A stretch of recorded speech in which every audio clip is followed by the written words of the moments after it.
Hello nine champions. तो स्वागत है आप सभी का साइंस के पहले क्लास में। और इस क्लास में हम लोग शुरू करने जा रहे हैं cell the fundamental unit of life को। तो एकदम बेसिक से पढ़ेंगे, तो रिलैक्स होकर बैठ जाइए क्योंकि आपके भाई का क्लास है और आराम से पढ़ना है एकदम।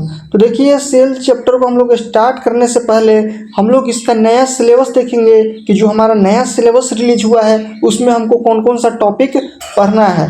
तो देखिए, जो आपका नया सिलेबस रिलीज हुआ है 26-27 वालों के लिए, उसमें आपको cell the fundamental unit life chapter में ये सिलेबस है आपका, इन्हीं टॉपिक्स के बारे में आपको पढ़ना है।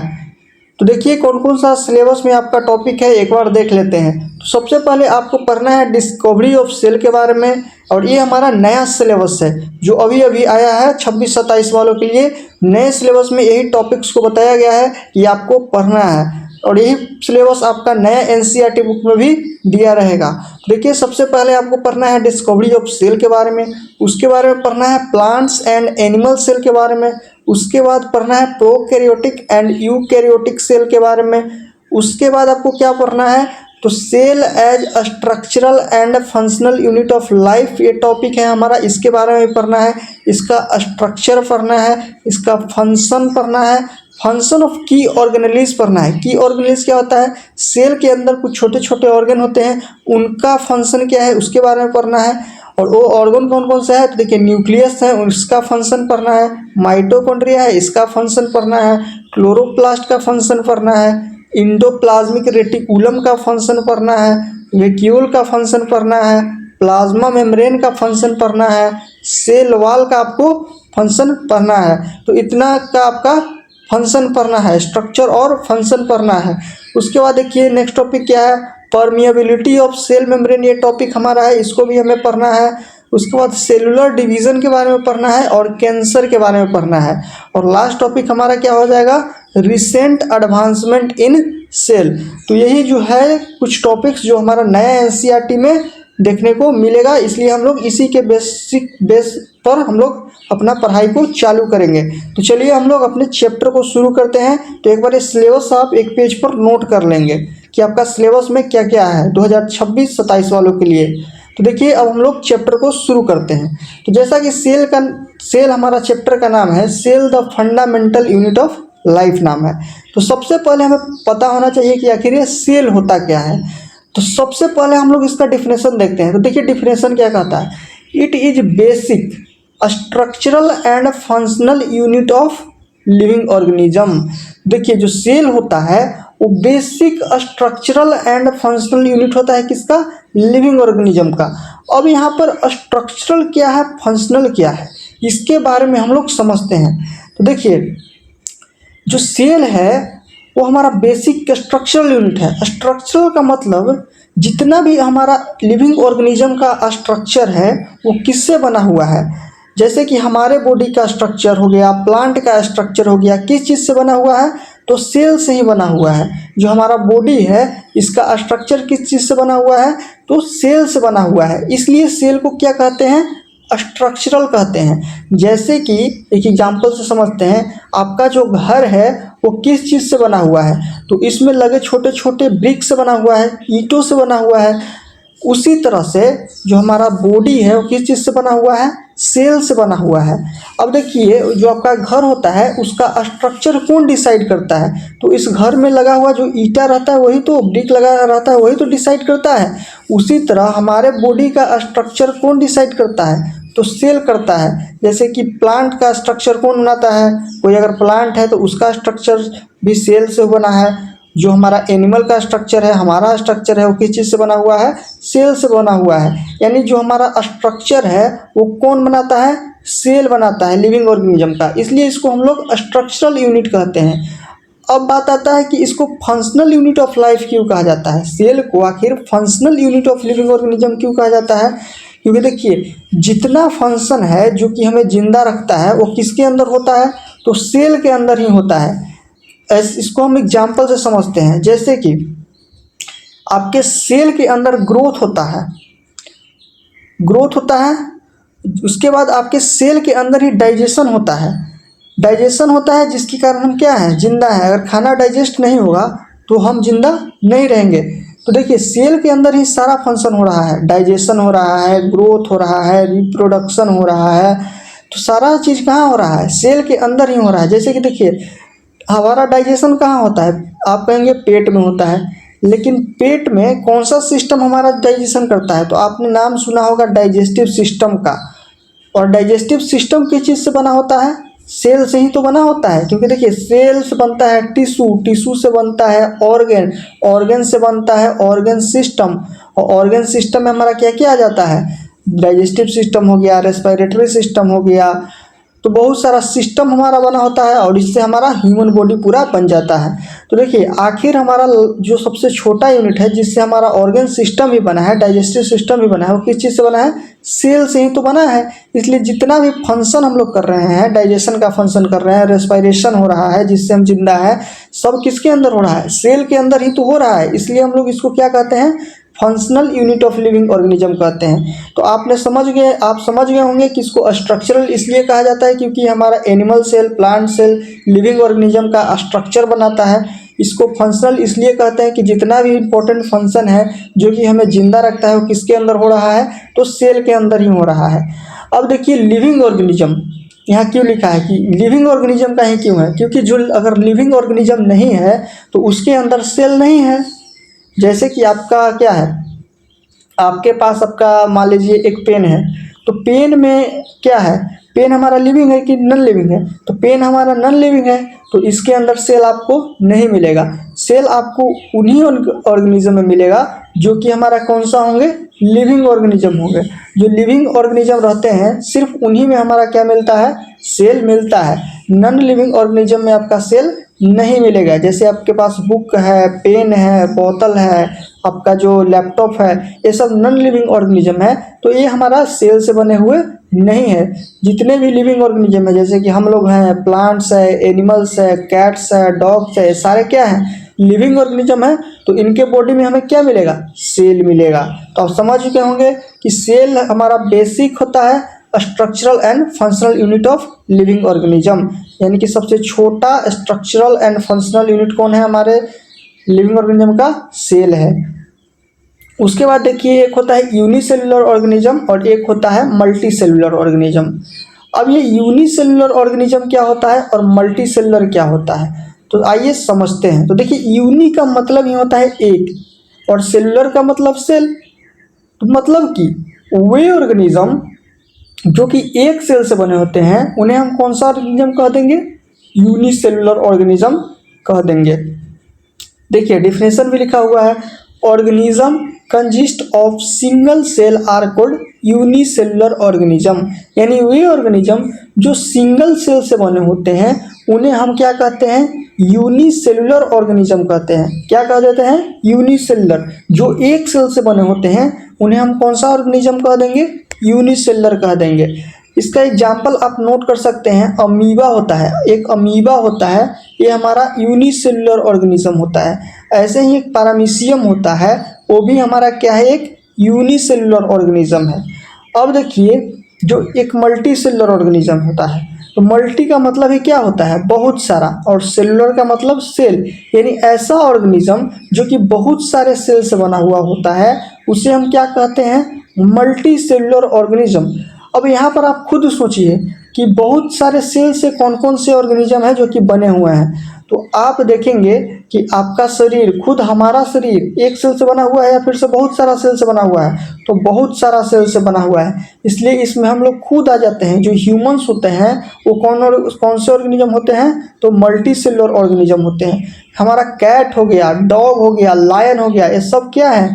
मल्टी सेलुलर ऑर्गेनिजम्स हैं। उसी तरह हमारा जो प्लांट भी होता है, प्लांट भी हमारा क्या है? एक मल्टी सेलुलर ऑर्गेनिज्म ही है। तो आप याद रखेंगे कि प्लांट्स हो गया, एनिमल्स हो गया, ये सभी कौन से ऑर्गेनिज्म है? मल्टी सेलुलर ऑर्गेनिज्म है, क्योंकि ये बहुत सारे सेल से बना हुआ होता है। जैसे कि इसका डिफिनेशन भी देख लीजिए, क्योंकि एग्जाम में तो आपको डिफिनेशन ही लिखना है। तो देखिए organisms consist of collection of cell are multi cellular organism. यानी ऑर्गेनिज्म जो कि एक से ज़्यादा सेल से बने होते हैं, कलेक्शन ऑफ सेल से बने होते हैं, उन्हें हम कौन सा ऑर्गेनिज्म कहते हैं? मल्टी सेलुलर ऑर्गेनिज्म कहते हैं। अब यहाँ पर एक चीज़ और समझ लेते हैं। देखिए जो यूनिसेलुलर ऑर्गेनिज्म है जो इस ए ऑर्गेनिज्म रहते हैं इनका साइज क्या रहेगा, जो एक सेल से ऑर्गेनिज्म बने होंगे उसका साइज बड़ा होगा, या जो बहुत सारे सेल मल्टी सेलुलर ऑर्गेनिज्म होंगे उनका साइज बड़ा होगा। तो यहाँ पर आप समझ सकते हैं कि जो एक सेल से बना हुआ ऑर्गेनिज्म रहेगा उसका जो साइज है वो क्या रहेगा, स्मॉल रहेगा। और वहीं पर जो मल्टी सेलुलर बहुत सारे सेल से ऑर्गेनिज्म बने हुए हैं उनका साइज क्या रहेगा, तो बड़ा रहेगा, बिग रहेगा। उसी तरह देखिए अब यहाँ पर एक ही सेल है और यहाँ पर बहुत सारा सेल है मल्टी सेलुलर ऑर्गेनिज्म में। तो अगर यहाँ पर यूनिसेलुलर ऑर्गेनिज्म में एक ही सेल है तो जितना भी फंक्शन हमारा होता है, डाइजेशन हो गया, रेस्पिरेशन हो गया, सब कहाँ होगा, इसी सेल के अंदर ही होगा। यानी कि जितना भी लाइफ को जिंदा रखने के लिए जो प्रोसेस होता है सारा एक ही सेल के अंदर होता है, किसमें, यूनिसेलुलर ऑर्गेनिज्म में। लेकिन जो मल्टी सेलुलर ऑर्गेनिज्म होते हैं इसमें आपको डिवीजन ऑफ लेबर देखने को मिलता है। आप पूछेंगे डिवीजन ऑफ लेबर क्या होता है, तो डिवीजन ऑफ लेबर का मतलब पता है क्या होता है, कि हर सेल अलग अलग फंक्शन करता है। क्योंकि यहाँ पर बहुत सारा सेल है तो हर सेल का फंक्शन क्या होगा, अलग होगा। जो आपका स्टमच में सेल होगा वो आपका डाइजेशन में मदद करेगा, जो आपका हमारा नोज में सेल होगा उसका फंक्शन अलग होगा। यानी हर जगह अलग अलग सेल है और अलग अलग सेल का फंक्शन भी अलग अलग होगा। तो चलिए अब हम लोग आगे बढ़ते हैं, क्योंकि आप समझ रहे होंगे कि यूनिसेलुलर होते हैं कौन, जो एक सेल से बने होते हैं और इनका साइज क्या रहता है, स्मॉल रहता है। मल्टी सेलुलर ऑर्गेनिज्म कौन होते हैं, जो कि एक से ज़्यादा सेल से बने होते हैं और इनका साइज क्या रहता है, बिग रहता है। अब देखिए यहाँ पर एक चीज़ आया है, सेल बायोलॉजी। सेल बायोलॉजी किसको कहते हैं, तो study of cell in all aspect of structure and function.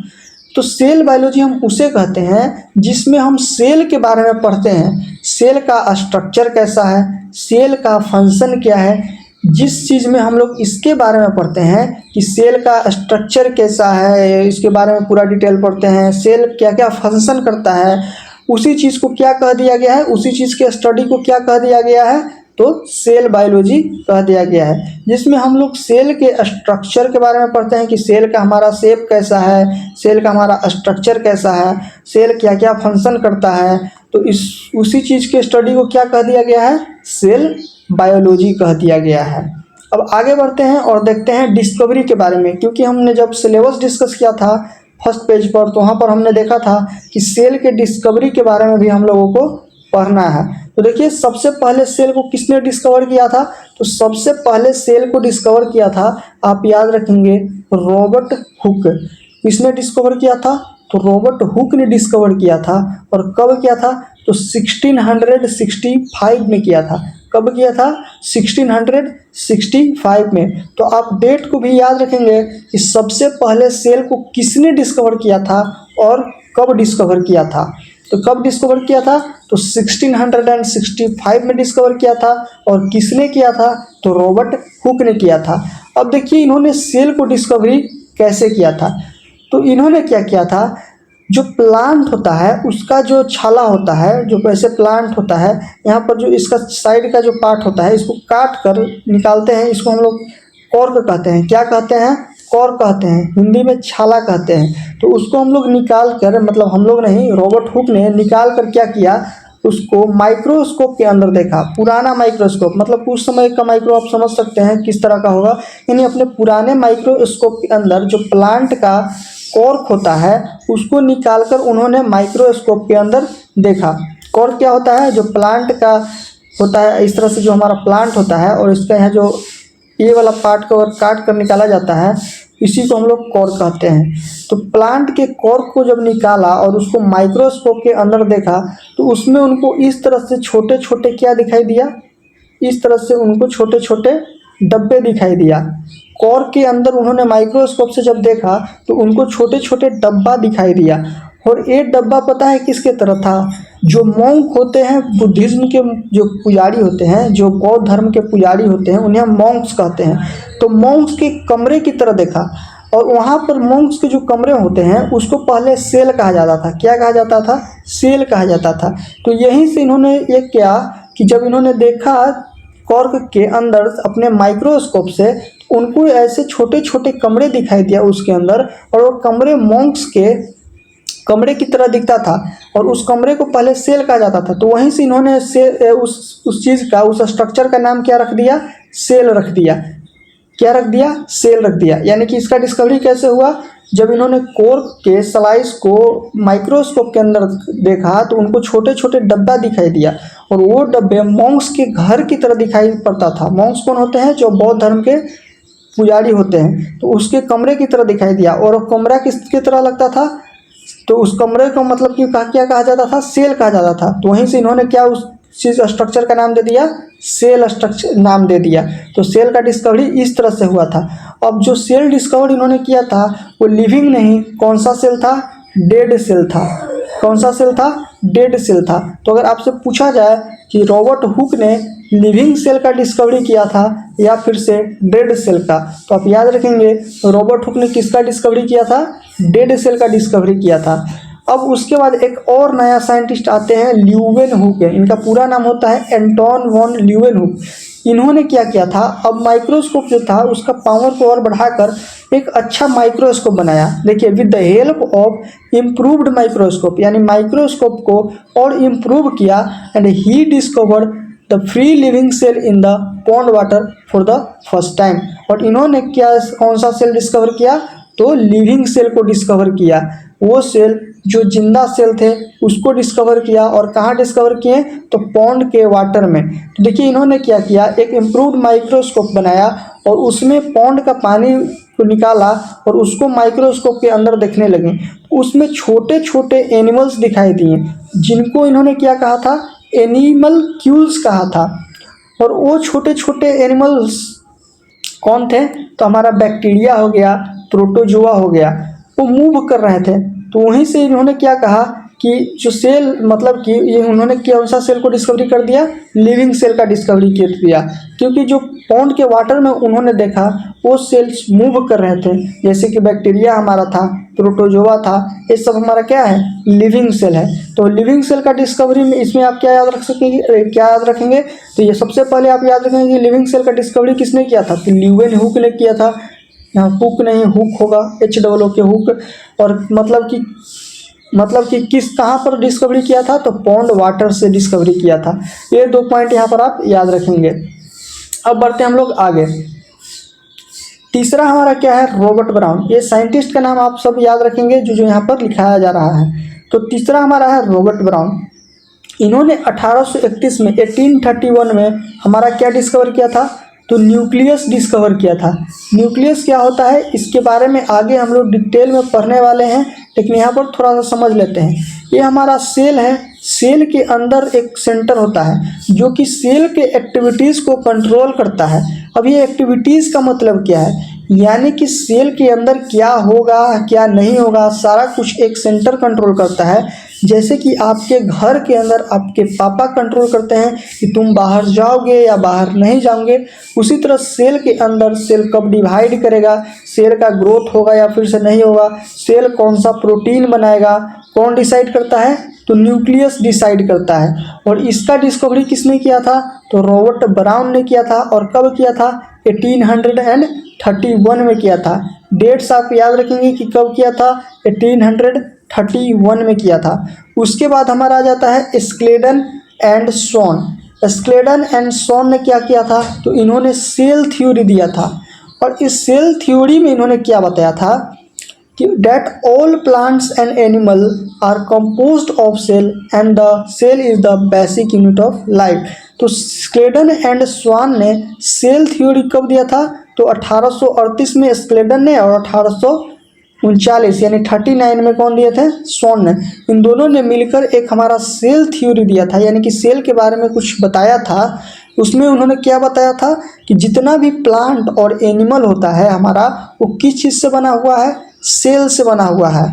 और वही हमारा क्या है? बेसिक यूनिट ऑफ लाइफ है। यानी कि आपसे पूछा जाए कि बेसिक यूनिट ऑफ लाइफ हमारा क्या है, तो आप याद रखेंगे कि सेल है। अगर आपसे पूछा जाए कि क्या प्लांट्स और एनिमल हमारा सेल से बना होता है, तो कहेंगे कि हाँ, जो हमारा प्लांट और एनिमल होता है वो सेल से ही बना होता है। तो यहाँ पर सेल थ्योरी में यही बताया गया था कि जितना भी प्लांट और एनिमल है वो हमारा किस चीज़ से बना हुआ है, सेल से बना हुआ है। और सेल थ्योरी दिया किसने था, तो स्क्लेडन एंड स्वान ने दिया था। या याद रखेंगे कि सेल थ्योरी अगर पूछा जाए कि किसने दिया था, तो स्क्लेडन एंड स्वान ने दिया था। अब उसके बाद एक और साइंटिस्ट हैं वर्च्यू, तो इन्होंने क्या कहा था, इन्होंने सेल ही थ्योरी को, जो सेल थ्योरी था हमारा, इसी को आगे बढ़ाया था और कहा था कि cell theory by suggesting that the cell arise from pre existing cells. तो इन्होंने सेल थ्योरी को आगे बढ़ाया था। सेल थ्योरी दिया था स्क्लेडन एंड स्वान ने और बताया था कि जितना भी एनिमल और प्लांट्स है वो सेल से बने होते हैं। और उसी थ्योरी को इन्होंने आगे बढ़ाया था, कौन, वर्च्यू ने, कब, 1855 में। और कहा कि जो सेल है वो प्री एग्जिस्टिंग सेल से बनता है, यानी कि एक जो सेल हमारा है इसी से हमारा नया सेल बनता है, यानी कि पहले वाला सेल से ही नया सेल बनता है। इन्होंने बताया था कि जो सेल है वो पहले वाला सेल से बनता है। देखिए एक सेल से दो सेल बनता है, फिर ए सेल आगे डिवाइड करके दो सेल बनाएगा, फिर ए सेल आगे डिवाइड करके दो बनाएगा। तो ये जो नया सेल है वो पहले वाले सेल से ही तो बन रहा है। तो यही इन्होंने बताया था कि वो जो सेल है वो अराइज होता है प्री एग्जिस्टिंग सेल से। किसने बताया था, वर्च्यू ने बताया था।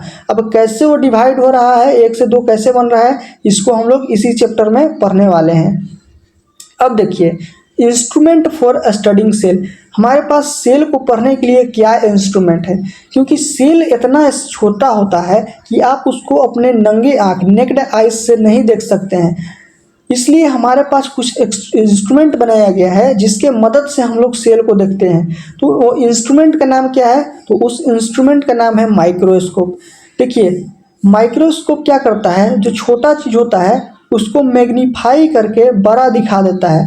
अगर हम कोई छोटा सा चीज़ है उसको माइक्रोस्कोप के अंदर रख के देखेंगे तो हमें बड़ा दिखाई देगा, यानी छोटे चीज़ों को बड़ा करके दिखाने का काम कौन करता है, माइक्रोस्कोप करता है। और सेल का स्टडी हम लोग किसके मदद से कर सकते हैं, माइक्रोस्कोप से ही कर सकते हैं, क्योंकि सेल हमारा बहुत छोटा होता है, उसको नंगे आँख से, नेक्ड आइज से नहीं देख सकते हैं, इसलिए हम लोग माइक्रोस्कोप का मदद लेते हैं। देखिए यहाँ पर लिखा भी गया है कि cell are too small to be seen with naked eyes, यानी सेल इतना छोटा है कि उसको हम लोग नेक्ड आइज से, अपने नंगे आँख से नहीं देख सकते हैं।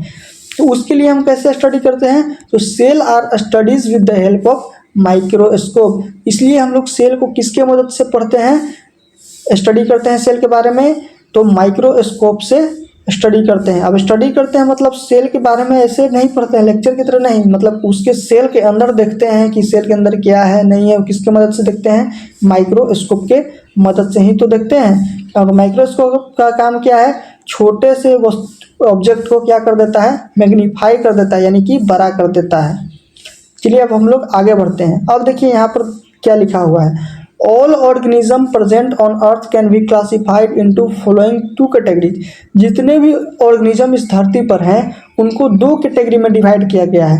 अब वो दो कैटेगरी कौन कौन सा है, तो देखिए पहला हमारा कैटेगरी क्या है, नॉन सेलुलर ऑर्गेनिज्म, और दूसरा क्या कैटेगरी है, तो दूसरा हमारा क्या है, सेलुलर ऑर्गेनिज्म। यानी इस धरती पर जितने भी ऑर्गेनिज्म हैं उनको दो कैटेगरी में डिवाइड किया गया है, एक हमारा नॉन सेलुलर ऑर्गेनिज्म और दूसरा हमारा सेलुलर ऑर्गेनिज्म।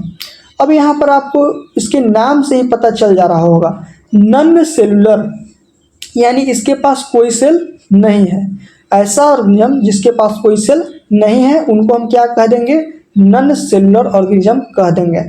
देखिए लिखा भी हुआ है that do not contain any cell in their body organization, यानी जिनके पास कोई भी सेल नहीं होगा उस तरह के ऑर्गेनिज्म को हम क्या कह देंगे, नॉन सेलुलर ऑर्गेनिज्म कह देंगे। उसका एग्जाम्पल क्या है, जो वायरस हमारा होता है ये हमारा क्या होता है, नॉन सेलुलर ऑर्गेनिज्म होता है, क्योंकि इसके पास कोई ऑर्गेनाइजेशन नहीं होता है, इसके पास कोई सेल नहीं है, कोई टिश्यू नहीं है, कोई ऑर्गन नहीं है, कोई ऑर्गन सिस्टम नहीं है। अगर इसके पास सेल ही नहीं है तो इसको हम लोग और सेलुलर कैसे कह सकते हैं, तो हमारा कौन सा ऑर्गेनिज्म है, नॉन सेलुलर ऑर्गेनिज्म है, क्योंकि इसके पास कोई सेल नहीं होता है। अगर आपसे पूछा जाए कि नॉन सेलुलर ऑर्गेनिज्म का एग्जाम्पल बताइए तो कौन हो जाएगा, वायरस हो जाएगा। लेकिन देखिए जब तक कि हमारा जो वायरस है लिविंग बॉडी के, मतलब किसी बॉडी के अंदर नहीं जाता है तो ये हमारा कैसा रहता है, नॉन सेलुलर की तरह एक्ट करता है, यानी नॉन लिविंग ऑर्गेनिज्म की तरह एक्ट करता है। लेकिन जैसे ही हमारा बॉडी में इंटर करता है ये लिविंग सेल की तरह एक्ट करने लगता है।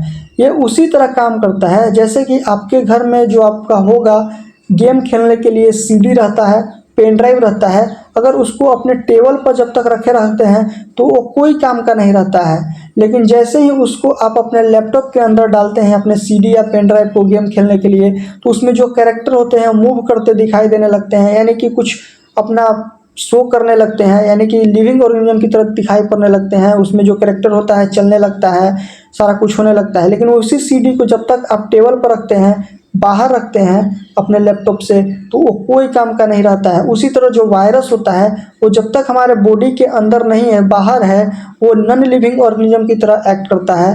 लेकिन जैसे ही हमारे अंदर घुसता है, बॉडी के अंदर जाता है, वो लिविंग ऑर्गेनिज्म की तरह बिहेव करने लगता है। ये आप याद रखिएगा।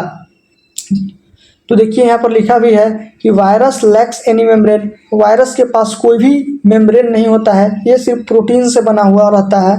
And hence do not show character of life, और इसलिए ये लाइफ का कैरेक्टर शो नहीं करता है जब तक ये बॉडी में इंटर नहीं करता है। और जैसे ही ये किसी के बॉडी में इंटर किया ये एक्टिव हो जाता है और उस सेल को अपने अंदर कंट्रोल करके उससे अपना काम करवाने लगता है।